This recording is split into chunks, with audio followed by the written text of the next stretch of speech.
We're going live. Hey, you guys. Hey, welcome to a Friday stream. It is, I'm Felicia Day, and this is Quarandeep Parikh. This is a new program I'm using, by the way, so I'm hoping that I'm broadcasting simultaneously on Twitch and YouTube at the same time. That's pretty cool. Oh, we're live on Twitch, and we are live on YouTube. Yay! Technical things work. Guys, it's the future where we're all in our little pods. Exactly. We don't have to have any kind of lower bodies at all. No. I didn't just not wear pants. I'm not wearing a lower body today. You're not wearing a lower body. You just removed it, kind of like a Barbie doll or like a Lego dude. You're just kind of walked in with my hand. It's really creepy. What you can do in the future. Yeah, exactly. Well, we just wanted to, whoa, it actually happened just 45 minutes late. Well, Maynard Crow, I want to apologize to you personally for starting the stream too early. I'm using a new program because I wanted to simul-stream to YouTube and Twitch at the same time. And I didn't know when I entered the broadcast room, even though I wasn't actually broadcasting, they would start a YouTube temporary thing that you guys could see. So I want to apologize for you. I was unaware of that. And Ian Albert says it's 6 minutes too early. So thank you. Goes out to Maynard Crow. Yeah, Maynard Crow. I'm really sorry, Maynard. Here's to you. Here's my reusable books, Porter Square Books in Boston. What's going on? Okay, I have a green screen. Okay, I'm using a green screen thing, but it's not that smooth, but it's pretty nice. And this is, if you guys notice, this is where Southshore is. This is Southshore. Yeah. So coming at you live. You can harvest some herbs. Are there any herbs back there behind you? There's a lot of low-level herbs because this is a sort of a 15 to 25 level zone, guys. Golden Ronin, a lot of really awesome people in chat. We got a lot. Bloody Albatross. We got Rocket Soup, Angry Welsh Gamer. Everybody, all the regulars from Twitch. Thank you, mods. And then over here at YouTube, we have Colin Poole. We have David D. We have Martin Winter. We got a lot of people over there. So thank you. Welcome, Ben Smiths. A lot of people are double dipping. These are your regulars? We got some regular Twitch people, yeah, but we also have people who aren't normally here, and I'm really excited because I wanted them to talk to them about this thing we made. Yeah. So, Sandeep, what have you been doing lately, though? You mean since the 11 years after we...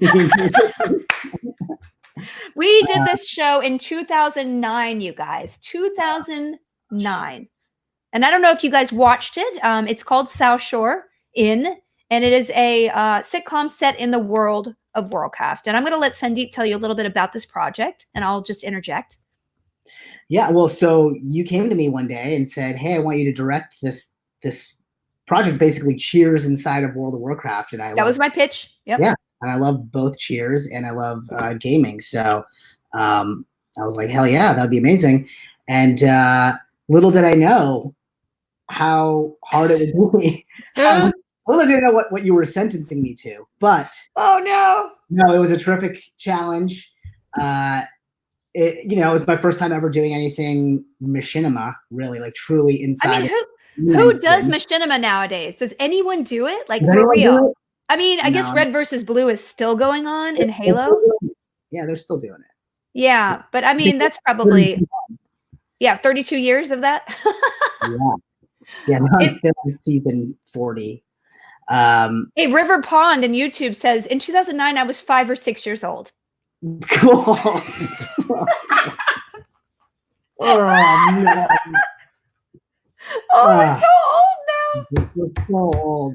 Oh, that's so upsetting. So kids. What the? We both have reproduced since. Yeah. I have a 3-year-old. Sky Shadow's over here chopping up bacon and Brussels sprouts for dinner and watching our stream. So yeah, 11 years ago, this is crazy. Grim Morg is here. Hey, what's up? So nobody knows anything about I think this is a whole other generation of we did YouTube videos. So back in the day, we did what a YouTube video is to this. I'm not kidding. They don't know what it is. They don't know what a scripted video is, right? Like that was like 2007 to 2012, 13, right? Yep. It was a bygone era. Nobody, I mean, just linking this, people are like, what is it? Like, I don't understand what you're trying to do here. You're making something. What is this? It's not on Netflix. It's not a vlogger on YouTube. It's very weird. 2009, I was in 8th grade. Impossible Girl. It's not a competition, you guys. Okay. Listen, I was in 11th grade, and I directed this show, so I feel pretty good about my accomplishments. Exactly. You directed this whole thing. Okay. So anyway, so I went to you. I actually, so a little bit of the story is I sold this show to a company called Machinima, and they paid for the show. They have the rights to the show. And I approached Sandeep because he is a really great director, as well as being Zabu in the Guild. He was, before that, a director of Legend of Neil and all these other web videos that kind of got me into web videos. So he is the progenitor of my career in a lot of ways, and just a person I love working with. So I think the snake eats its tail on that one. I think exactly, it does. We are just like a Auroribus like that. Yeah, that's a word. Is that a word? Auroribus? Yeah, it is. Although I don't think it's pronounced like that. I've never said it out loud. You've only read it, right? I've only read it. Yeah, it's one of those. I think there's a word for words that you've only read that you've never said out loud. Is that true, chat? You guys, please tell me. That is the inception of that word, because I've only read that word and never said it out loud. Yeah.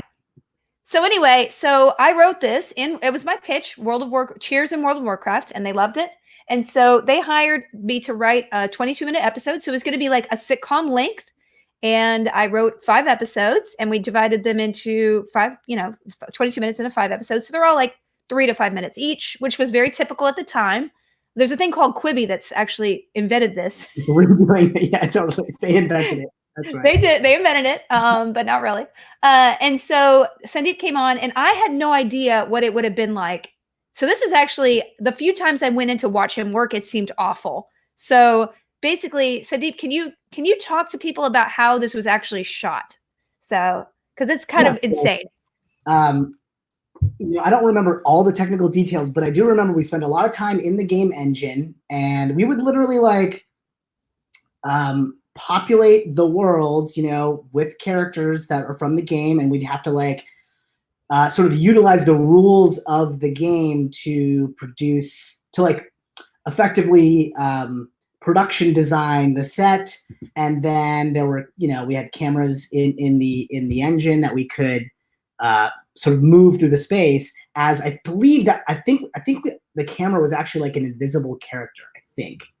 Right? Yeah. So somebody had to pilot. Why don't I play the first opening scene, you guys? And now I want to apologize for the quality of these videos. So just to kind of wrap up the business side of the story. So Machinima was a huge company, and they found we didn't find this out until after the show was almost done, that they didn't actually have the right to make the show.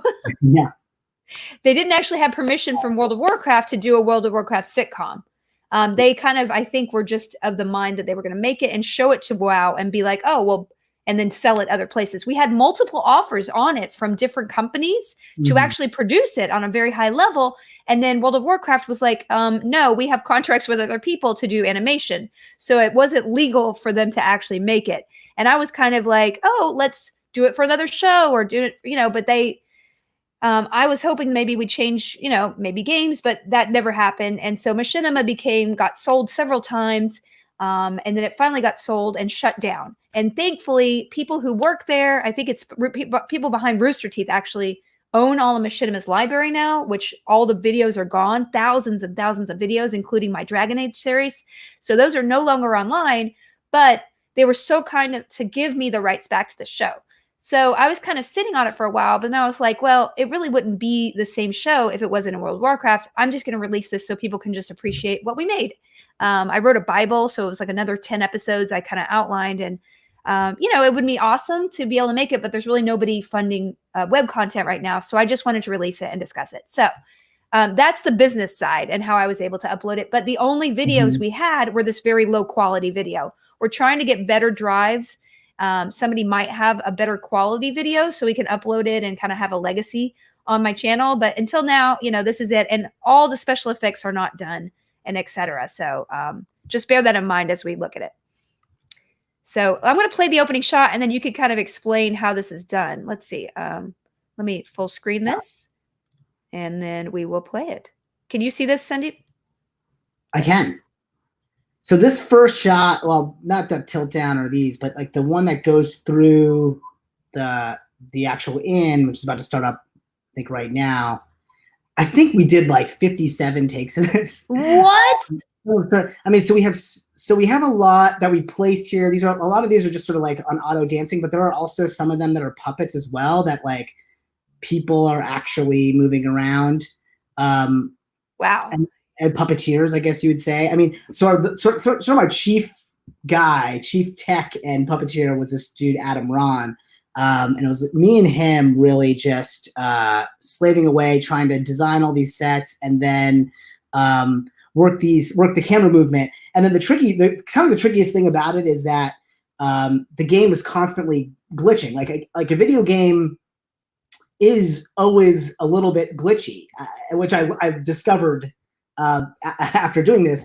And we don't really notice it because we're sort of playing the game. So you don't really notice when there's like a stutter or something happening because you're sort of actively immersed in the game. Yeah. And it's not a show where you're passively just sort of consuming it. But when you're passively consuming something and there's like a weird glitch, you will definitely notice. So, I'd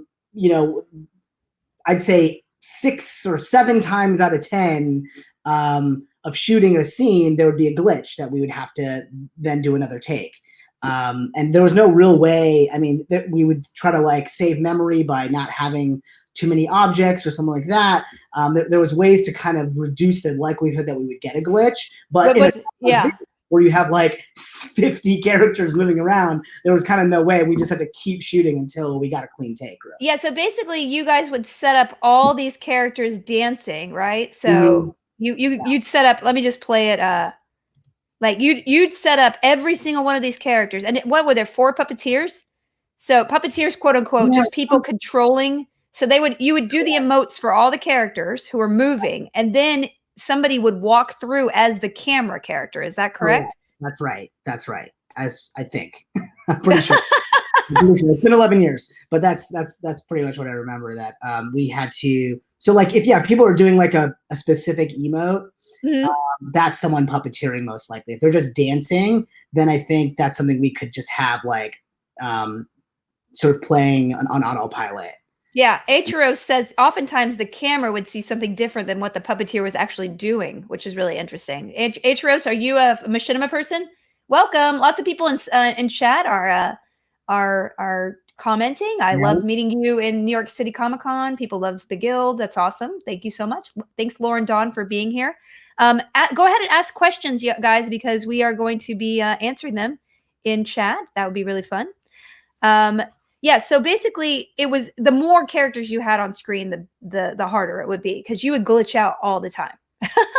Yes, and so it was just kind of a painstaking thing, and like we were talking about before, it was like it probably would have been easier to just animate it in some ways, but 100%, right? Because then you'd be able to control it. I remember there was one video, and I don't remember. I should have actually planned this out, but I don't remember the one. I'm going to find it while we talk. Where basically we were trying to get him to like put a stick in a cauldron, and I was there for an hour and a half with you trying to get that one thing done. Here it is, right here. Yeah, let me change the view here. That little move right there. So I was there for that, and I was like, "What in the world? Why is this taking so long?" And then that right there. I'm not kidding. He kept putting the stick inside the cauldron. So we had to equip the staff and then do an emote, which is the handshake emote, I think, in order to sort of sell that movement. And I mean, honestly, like I think had we animated this, I don't think it would be quite as charming because part of the fun of it is that we had these constraints and like that's we had to sort of if you play World of Warcraft, the fun would be sort of seeing how we sort of interpret these emotes as different things. So like, no, there's like the inside. That's why I was like, I'm just going to show this to people because like, part of the charm is if it was just a fantasy inn with a bunch of characters in it, that would be a good show. But like, there's so many jokes in here that are WoW specific, like about the fish and the herbs and things like that. Like you kind of, unless you're a hardcore World of Warcraft player, like some of the things you're not going to appreciate, Right. The 19-pound fish or whatever, or all the little in jokes. So it's pretty amazing. Like I was really confused about like some of the things. Like I was surprised that you were able to get the voice sync to actually work so well. Considering like there's only like a handful of places where we're like, oh, we need to CGI the lips because it's pretty impressive that and, like, you could just use default. honestly, now watching it, like I barely even noticed those. Yeah. Like I think that it's that thing when you're directing or creating something, you just get so lost in the details that you don't realize that most people won't even care about those details. I mean, I think it would have been cool, but in some ways I think it's almost funnier now looking back on it. Like there are times where like you'll be talking and it syncs pretty well and then all of a sudden it doesn't at all. And I'm like, that's still kind of fun and funny. It's fine. It's fine. The only thing I was really missing was seeing this. About it. Yeah, I was obsessed with it. And you're like, nah, you can't really, it doesn't really matter that their voice doesn't move totally properly. The only thing we really were missing is the sword above the mantle. That was the only thing I'm like, oh, we're really missing that to show that his sword is above there. There's a few props that I think that would like I think in this scene coming up, there's like a point where he's supposed to hand him like a scroll or something, and then and then he reads the question. Oh yeah, he had to read a scroll, and we weren't able to do that. Yeah. So that's stuff that we were going to do later, like in post. But never. We didn't get post. There's that moment. So this is an over the shoulder on the scroll. Did you ever get paid? Did they ever finish paying you? I paid half. I got paid half. They never paid the rest of money to you? Paid me. They still owe me $2,500. You guys, let's get them. I can't believe that. I'm so sorry. Wow. Why would they? Because you didn't finish the episodes. They were like, technically, they're like, yeah, there's more stuff to do. So, but I was like, but you're not letting me do it. So I think, I don't know. I mean, like, honestly. Oh my God. New media is so terrible. Like, it's like. I could have invested that in Apple and it was back to its original price anyway. Exactly. Right now it'd be the same. Okay. We have a couple of questions. Tom F from YouTube asked, how do props like the rope at the entrance work? So are you able to just put props anywhere? So because we were in the engine and not like in the game itself, we were able to sort of utilize all sorts of props and characters and outfits and costumes and whatever that we had sort of a library of them to pull from. Yeah, and I don't remember there being like rope ribbon in World of Warcraft anywhere, but for some reason we were able to find that.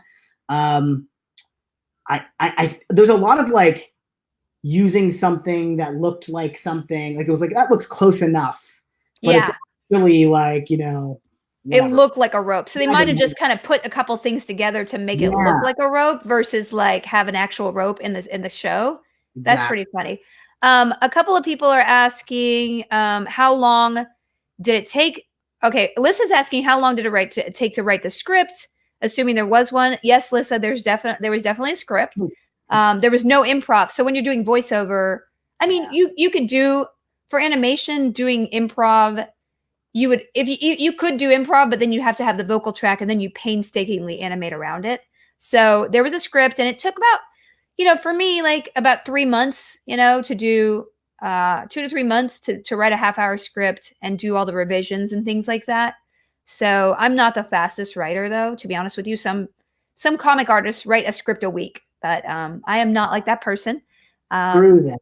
I don't like those people. I don't like those people at all. How long did it take to shoot one of the episodes? Like, well, how long would you say one scene would have taken?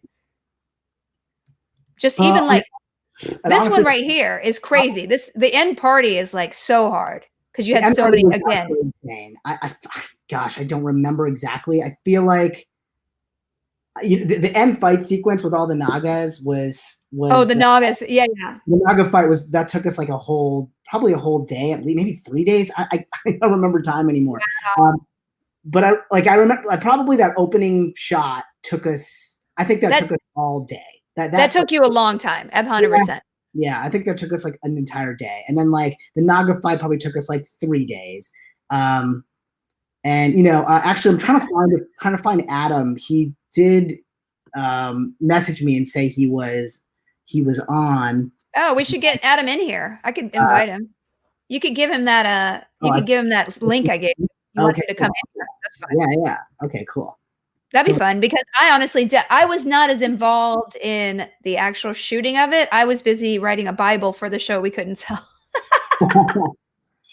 I Uh, mean, honestly, I love the I just love the script. I love the characters. And I think it's really, I love what at the time I loved World of Warcraft so much. I was like, anything I could do to feature this game in any way possible. I really loved. I mean, I really loved the characters, and that. I mean, like, I really did grow up on Cheers, so like, Yeah, I loved kind of how you mapped. Like, you had like a Norm, and you had a Cliff in a way, yeah. Scott's character and Nancy's characters. Um, I love her. Netta is my favorite, Nana, and yeah, I picked the ugliest face at the time. That was like the most unattractive face I could do, which I just love her, and I love their rapport. You got them over in the corner. It just makes me laugh a lot. yeah. So I think all the characters were so super distinct, and I love the casting. I feel like we ended up with a really We did. Nancy Lenari does a lot of voiceover. I totally forgot about this, but I remember when we did auditions, like we had a lot of really awesome people I'm friends with now, and I was like, oh yeah, they auditioned for this. oh But we really ended up, yeah, but we like Jennifer Hale auditioned and Steve Bloom, I think. So people I know now as friends, but we ended up casting a lot of our own friends. Like I forgot that Alex Albrecht was Knifer. yeah. So I was like, oh, that's Alex, isn't it? Yeah. Alex and Tara, both from our improv troupe. Exactly, from Hammer Don't Hurt Him. Yeah. So that was really fun. Hey guys, any questions? Even though you were limited by the game engine, says John Sugar, it's amazing to see that you use standard shots and cuts and it really sells it. You forget it's in game. That's true. Yeah, that I think we're all so conditioned now to like with cinematic language, as we're all fluent in it basically. Exactly. And so and that's, I think, part of what we're talking about is that the audience really fills in those gaps. Like even though the lip sync isn't perfect or it's missing props, you kind of fill it in with your own imagination. And I think that's sort of the fun of machinima. Yeah, it was. I mean, I don't know if people do this in like Fortnite or something. I guess the modern equivalent would be Overwatch and Fortnite, but you can't really Overwatch. That's not really. You kind of have to have an open world game in that you have environmental, just NPCs walking around. You could definitely do it in GTA, Grand Theft Auto.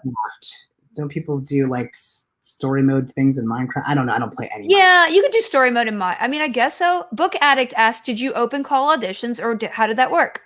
It was actually, I think it was a SAG production, or was it not? Because it had to be SAG with all those voice actor actors, right? Yeah, pretty sure it was SAG, and we definitely had auditions. And we also had people that we liked for the role. Like we liked Scott and Tara, but I think we had other folks read it anyway, just to be like, just because you never know with people's schedules or whatever. Yeah, exactly.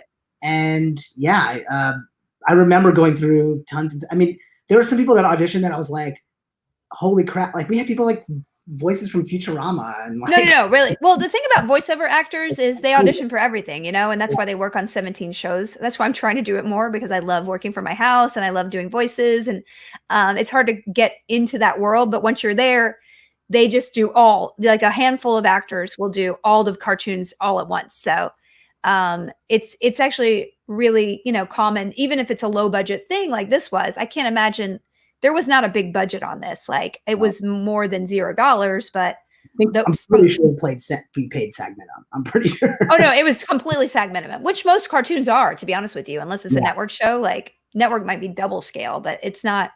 You're not rolling in money if you're doing voiceover, but at the same time, you get to just do a whole episode in one day, and it's really fun. Lauren John. Oh yeah. I just wanted to shout out the show that we. Oh yeah, Glitch Text. That we have on Netflix. If you guys are watching any new animation, Sandeep and I both worked on Glitch Text. I actually got Sandeep involved because he's awesome at gaming and at writing. And this is a really special show about gamers. So if you want to watch a really good, high quality video game based animation show, check out Glitch Text on Netflix. I did a lot of producing consulting, a lot of notes on scripts and all sorts of consulting. And Sandeep actually wrote a couple episodes too. So the voice, right? I did a couple of voices, and you did a couple of voices, right? Yeah. I played a character, Hanish, who pops in every once in a while. I'm trying to remember if your episode made it into season 1 or if it's in season 2. I did a couple of episodes. I did a couple of voices. I have the pet trainer, and I think she's in season 1. And then I also did Sammy, which is like one of the Glitch Tech employees, and I have a lot of episodes as her. Yeah. So She's really fun. Iceman asks, did your experience in the guild impact how you approached making Southshore in? Did your mantra of disaster is your low budget best friend come into play? Well, I think so, probably. Like, I mean, certainly we were working for someone because the rights were sold, but at the same time they had office space, so we weren't like crouching in our closets as much, which was nice. But again, it was new media, so a lot of companies, it's the same thing with podcasting companies. I guarantee you that there are about like 7 or 8 people actually making an awesome living at podcasting. And then everybody else is making, $0, but all these people are building companies around their creativity so they can make money and then move on to their next thing. So that is kind of like new media in a nutshell. Use creators to build up a company, sell it, and then the creators kind of get shafted, right? Is that it? Is that too cynical? I think you nailed it. That's the exact business model. Exactly, the exact business model for so live streaming will be next, you guys, because and I've been doing live stream for so long. Geek and Sundry live streaming was, I think, started 5 years ago. So, and I started live streaming before that, the year before that. So, I've loved live streaming forever, and I look forward to Hollywood taking over live streaming. Yeah. Well, I guess they help pay our mortgages for a little while. Exactly, just a little bit. Yeah, as our dear friend Matt Knutson once told me, he's like, it's been X amount of years that I've been in LA, and I still haven't had a real job. So, but we live a good life, We also love what we do still. So that's it. Lauren Dawn says you're my role model, and thank you, Lauren. And she also asked what our favorite character in the show was, and what was your favorite character? Well, yeah, I did really love Netta, but you already picked her, so I will pick someone else. I really love Braxton. I think he's super. I just love the little gnome, and his voice is so fun. Yeah. Who did that voice? Who was that person? His name was Stony Emschwiller. I'm butchering his last name. Stony was his first name, and I think he does a lot of voiceover as well. Okay. He was his voice was so fun and bright. And Tara, I think, also did a bang up job with her voice. Tara is so funny. You, Felicia, it was my favorite. Oh yeah, my character was your favorite, right? Right, my character was, of course. It has to be. I'm trying to say that your character was my favorite. I'm trying to mod some people very quickly in YouTube chat, even though YouTube is very well behaved right now. Thank you so much. Some people are asking some questions. How many WoW accounts did this take? Asks Ribbons of Distinction. Oh, that's a question for Adam. Where is Adam? Get him in here. I'm trying. I linked him. I linked him in the messages. And, can he not get in? I don't know. He hasn't responded. He's like, no, I'm camera shy. He's bored. He doesn't have to show his camera. I'm updating with stuff in the chat. Oh, he's correcting us in chat. So. Oh, where is he? He's in chat as Aeteros, Aetaros. Oh, that's he's the one who made some comments. Okay. Yeah. Great. Thank you, Aeteros, Adam. I mean, Adam what is Adam doing now? There's not a lot of. What are you doing now, Adam? He has a lovely picture of him and I believe his wife or girlfriend. This is all I know about him now. And he's wearing sunglasses.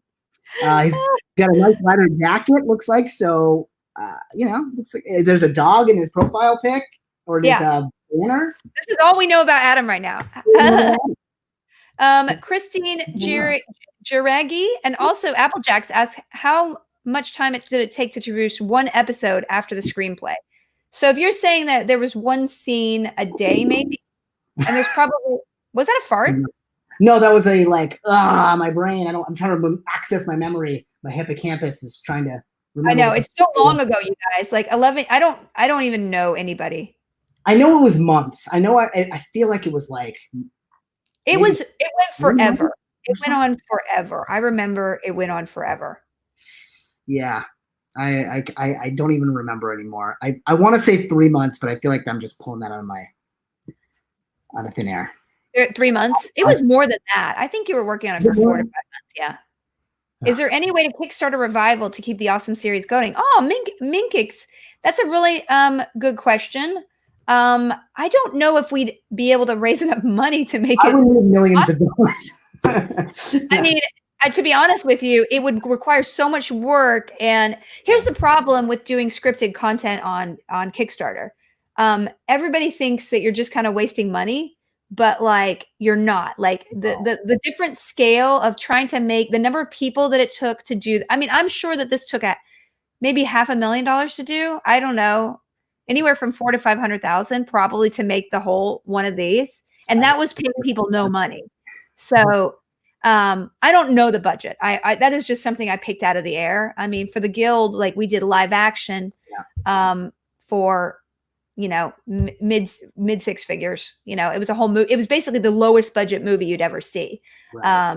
And so how quickly that money just disappears, right? It just goes away, right? So like for tabletop, we for tabletop, we did, I think, 1.6 million, and we were able to do a whole nother Titan's Grave on top of that. But that was because we had a company called Geek and Sundry to support all the infrastructure. So we didn't actually charge the production costs onto that money. So like all the office space and all the things that were the company subsidized were not added onto that, pure dollar. So if you're doing scripted content, it's so expensive. And so people kind of, they sort of were like, oh my God, that's so expensive. But if you watch one episode of TV, it's anywhere from $500,000 to $11 million for a half an episode of TV or an hour of TV.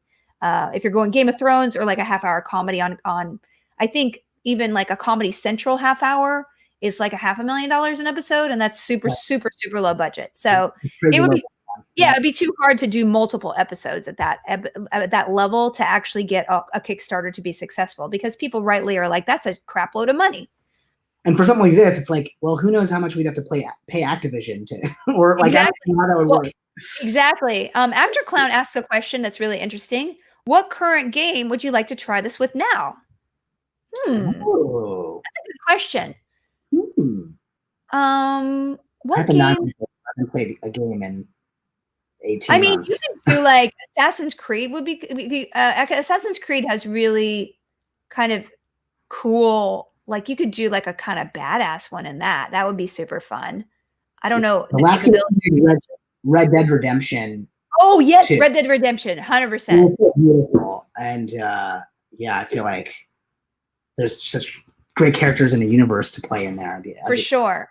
Really, a guild, a Western version of that would be like just a Western, like a straight Western, huh?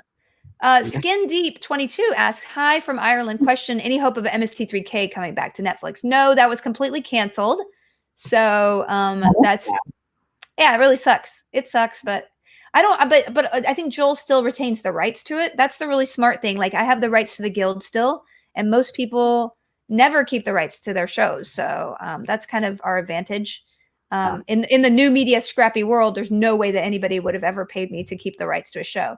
I don't know what I can do with it because, again, it's still not mainstream enough for any network to ever have approached me to redo it. But at the same time, I could make comics in 10 years if I really wanted to. So that's the nice part of it. Let's see. We also have some other questions. If you see any, Sandeep, go ahead and pick them out of chat. Sure. Were you guys actually playing, or did you voice over the footage someone else got? If so, did you get sucked back into playing? That's a good one. Well, so I think it was a special server that you had that basically it was just full of the tools that people, the developers in the game would use to like create areas. So it was all just custom. That was the area. That's right. Yeah. And then in terms of voiceover, I'm actually trying to remember what our workflow was in terms of, I think we temped in voices, then animated stuff to that, and then had you guys do the actual final voices and then brought those in and adjust. I feel like that was the workflow, but. Yeah, I remember there were temp voices because I did a temp voice and because, I think there was a temp track that you put, because I remember your voice being like Raxton for a while. And we were kind of like, oh, should you just do Raxton? No, this guy's way better. Yeah, he was amazing. Yeah, I loved his voice. Oh my gosh. What was the process of design and wardrobe for this? That's funny. Did you get to do wardrobe casting and stuff? We modeled the characters in different outfits and different armor and different. Yeah, so we got to sort of. I feel like we consulted with you with that. I think I picked like maybe my favorites and then sent them out to you, and then you'd be like, oh, I like this one or that one, or change. I mean, in retrospect, I'm like, somebody was like, wow, you made your character stacked. And I'm like, no, that's the default human female in WoW. Okay. We didn't make my breasts bigger. Yeah. Well, that said, you were like, pick that character. No, I'm just kidding. No, I mean, also there was that dress that I specifically, you put on Lark that I think you got it from, it was from ZG or something. It was like the definitely the most provocative dress. Yeah, well, it seemed like the larkiest dress. So. Yeah, well, but also I just want to say, in retrospect, some of the humor in this is very dated.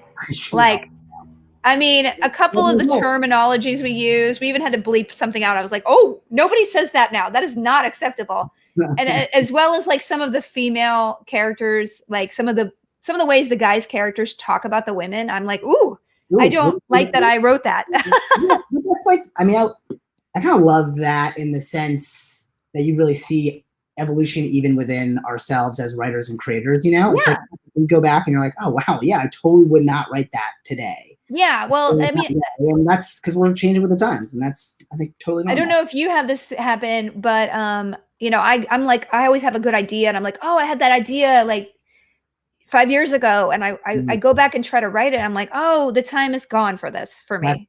That idea was 4 or 5 years ago. Yeah, it's not just not for the external world, but it was like, I'm not in that place to write that anymore. Right. And it's actually, so as a creator, you have to keep up with who you are and just output and just finish things, even if nobody sees it. At least you made that, versus like sitting on an idea, waiting for the right time, and then the time passes. I guess. Right. Yeah. I'm a big Magic fan. Elizabeth Gilbert's book on How to Live a Creative Life. And yeah, that's a great book. How ideas are almost like separate entities that come to you, and they're like, hey, make me. Like, I'm coming to you, but hey, if you basically sit on it or pass, like someone else, the idea is gonna go to somebody else. Yeah, all the time. It's true. It's all the time. Any ideas that were ahead of the time? 9Y yearing. Well, I mean, I think I have a lot of ideas that I mean, I'm kind of the person who like doing everything way too early, and then other people kind of like, you know, I feel like you know, I'm the person who has to be cutting edge, but then, you know, other people kind of reap the rewards of it. But that's kind of who I am. I'm kind of a hipster that way. I can't just join the crowd. I can't figure out how to pitch a mainstream sitcom. I can't figure out how to be a mainstream actor. Like, I'm always just rebelling against that, or my body is sabotaging me when I try to do it. So I'm just like, I got to just flow with who I am. And I think that's the one thing I've learned with age is I wish I had just enjoyed the moments more, but also accepted myself outside of what other people expected of me, or what I thought in my mind I should be, versus like what I actually wanted to do. And I guess I wrote a book about that. Embrace Your Weird. If you guys, you should read your book that you wrote. That sounds really. I you know what? I do read my book sometimes to be like, Felicia, stop being depressed and read your book. That's great. I love that. Give yourself advice. Let's see. We have a couple more comments, and then we'll wrap it up. You guys, this has been so fun. Do you remember other machinima back then that you got into? I guess, you know, Red versus Blue was a super inspiring thing for everybody. I remember Date My Avatar, which was 2009 when we were working on this. A lot of fans made the video in machinima, and people don't do that anymore, I guess. But they would take like EverQuest or RuneScape or you know, WoW, and they would just replicate things within the game, and they were so cool to see, I have to say. Yeah, I'm trying to remember what mission existed. I know. I love that. I love the question about what game you would do now, and I'm like, they're not that many, right? Like, it's kind of tough. Yeah. What is Sandeep up to nowadays? Ballin' Allin asked. Thanks, Ballin'. What was it? Ballin' Allin? Ballin' Allin. Ballin' Allin. So besides staying quarantined and staying safe, and family shards, my family safe and self-isolated, which I suggest everybody please follow your stay-at-home or shelter-in-place orders. Let's keep the most vulnerable population safe and donate masks and stuff like that. So I'm just gonna get all that stuff out. Get all that out there. People need help right now, so please help. But aside from that, I'm just keeping creative. I just finished directing an interactive series, and we posted that. It's for Echo. EKO, a series called Wizard School Dropout, and it's about a wizard school dropout. It's about like what if someone went to Hogwarts and decided this is insane. There's shrubbery that beat people up as we enter. There's dragons. There's giant spiders in the in the backwoods, and the professors don't seem to care. So I'm going to drop out and try to make a go of it in Highland Park. But they have no discernible skills other than wizarding skills. And so here's this, 20-something millennial who's trying to make ends meet and does some illicit wizarding on the side, and then the wizarding world sort of collapses back onto her. And you as the viewer have to actually make choices and for her, and you get to determine what type of wizard she becomes and how she ends up navigating the world of Highland Park. And it's a fully interactive live action show. So that's awesome. It is very interesting, and it's really well done. The Life Binder says there's lots of WoW machinima since Classic came out. So I guess we could redo this in Classic, but again, we'd have to have a lot of any thoughts that modern Southshore is pretty much a toxic waste dump in WoW right now? Namek, that's a good question. Okay, so when everything happened and they got rid of Southshore, I was personally upset. It was always my favorite area. It was always the place I would retire to open a tavern. And Water Nebula says there's still WoW machinima creators. I was actually recently taught myself how to chroma key with Model Viewer and everything. So there is machinima out there. And if you guys have particular people we should be aware of, please link them in the comments, share them with other people. We want to support independent creators because it's so hard out there to be an independent creator. If you're doing something that's a passion project, like, definitely shout it out and link us on Twitter. We'd love to see some of that. Sandeep, will F and Funny shows ever come back to LA? They, yes, once we can go outdoors, I think there are plans to bring back some new stand-up shows for sure. And we always did a charity that we donated all the proceeds to at every show, and I definitely want to get that going. I do have a little baby now, and so that's sort of away he's a cute baby. From doing fun charitable stuff like that, as I have tried to create a human that can grow up to be someone who does good. Yesterday Sandeep was like, doesn't it get easier? And I was like, yeah, and I hate you for that. I am, yes. I told Hannah, and she was like, we just don't need to hear that right now. Oh God. Oh my God. The hardest years of my life. Anything that looks older, guys, it's happened in the last 24 months. Okay. The first year wasn't really that bad. Like it wasn't that bad. 1 to 2 was just horrendous. 2 to 3 was easier, but horrible on my body. But wait, because like, aren't you at least sleeping at night? Because we're not totally there yet. So I had horrible hormone issues. So I breastfed for 2 years. And when I weaned the baby, I became psychotic. So I'm on anti-anxiety medication for the first time in my life now. And until I was on that, I was losing my mind from insomnia, being so startled awake all the time. My heart would race. I had basically postpartum depression from weaning. And so that's taken a year and a half to figure out. So it was really the worst year and a half. And if you listen to my podcast, Felicitations, you'll know that the one where I rant into my mic by myself and don't edit anything and upload it, I'm going to be working on that, guys. But just having that as an outlet was actually very useful. I'm really glad you're talking about postpartum issues and stuff like that, because, and that's big for Hannah. I feel like that there's a lot of it's just been sort of swept under the rug, or like, there's this sort of like unspoken rule that we don't talk about that stuff. And I think that I'm so glad that's getting broken, and there's a lot of great community support and stuff that Hannah is finding, because being mom is insanely difficult and life-changing. And as much as I watched my son be born, I watched Hannah be birthed as a mother, and that to me, it's a total transformation. It's a total metamorphosis into a new Hannah. And I think that change is a lot of hormonal stuff going on, a lot of real stuff going on, a lot of physical identity. I mean, the guys have it to a certain extent, but we have this physiological stuff that nobody kind of tells you about. And especially, postpartum, a lot of people talk about it like it just happens the first 6 months after a baby. So after, it didn't really hit me until I started weaning around 1.5 to like 2.5. And so I was like, oh my God, I'm just going crazy. I'll never be the person I was. And yes, we'll never be the people we were, but we can find something new. And so, depression and anxiety, I've tried literally everything. You can listen to my podcast. I tried everything beside taking anti-anxiety medication, and getting on it. I'm like, oh my God, I was really broken in a way that could not be solved any other way. And everything I did up until then really has helped me as a person be a lot more stable. And, in all different ways, my life is better with all the work I did up until then. But I needed that help to just calm down and sleep, because I've gotten sleep for the first time in my life in 3 years for the last 2 months. And so, yeah, if anybody had that, anybody's battling with any of it, just try everything and never quit until you find something that works for you. So that's my encouraging words to everybody. Yeah, it's because it really is different for everybody too. Yeah.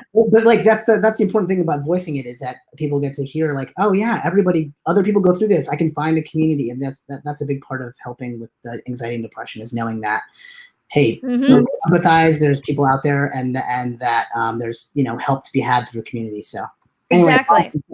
Enough of that. Yeah. So just a couple of last quick.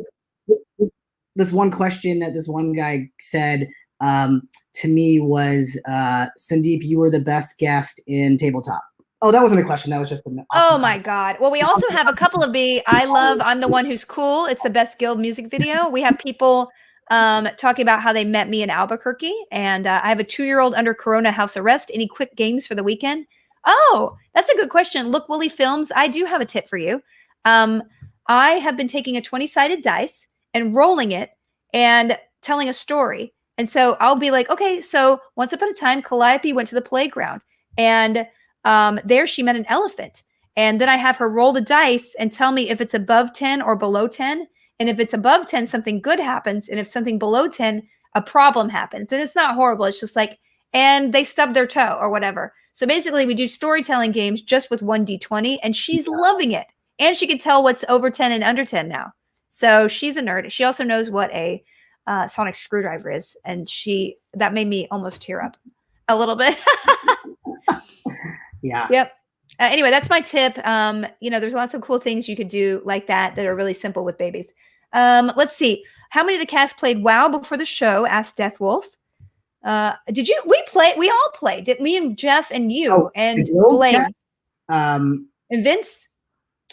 I didn't play until after the show. Honestly, I played a little EverQuest way back, but I didn't play WoW until I was like, I should know what a gnome warlock really does in World of Warcraft, so I can use the lingo and figure out what shadow casting is and all this stuff. So I didn't get it right after, and then we had our own little server, or we had our own little team on a guild on a server. We did, and Jeff was like a master blacksmith, and Jeff became his character, which is he became 100%.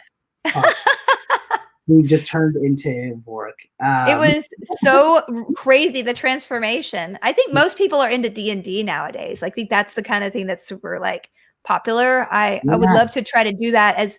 Would you guys want to see the guild do D&D? I mean, maybe we'll try to get it together or something. I don't know. Yeah. Wait, what? I would see that. My head exploded. Your head exploded?